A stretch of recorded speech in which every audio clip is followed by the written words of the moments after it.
Hi Andy, and welcome back for our second video for the Cordova International Engineering Workshop.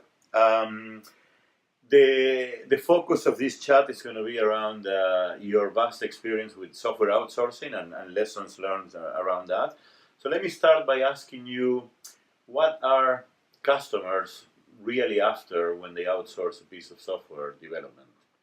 Well, obviously, ultimately, they're looking for a great piece of software that is built to a cost, and cost is an important part of that. But really, there are two things.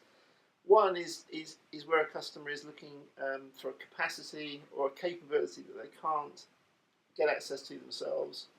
And oftentimes that leads to a long-term relationship.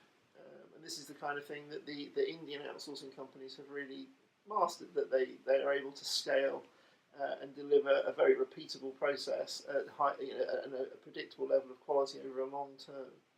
But the other scenario I think is increasingly interesting is in a world that's moving so fast, a company will identify an opportunity, but they need to address it quickly. Maybe even 3 months is too slow. They don't have the skills, capability, capacity internally. That's where the outsource relationship is the ability to mobilize quickly. And again, deliver great software, but if you don't mobilize quickly, you're not going to deliver quickly.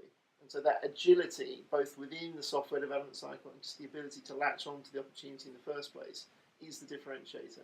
I see. And beyond, you mentioned agility, and we mentioned before access to talent through outsourcing.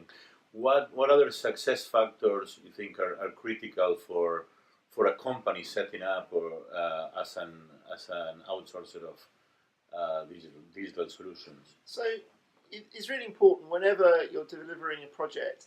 You're delivering a business change of some sort. It may be a new product. It may be changing an internal system. But the output is not just a piece of technology. It's a business change, and that requires communication and understanding. And so, even if the technical team is remotely located, there has to be local presence.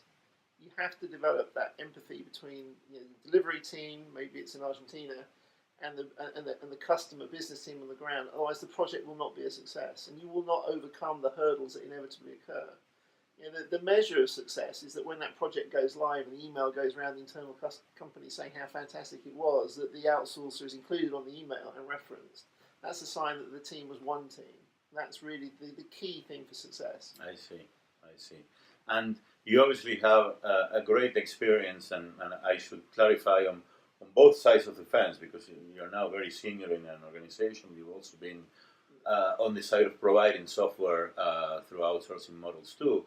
What can you distill, perhaps beyond what you mentioned, other lessons learned or critical advice for for the people in our audience to build a successful outsourcing model?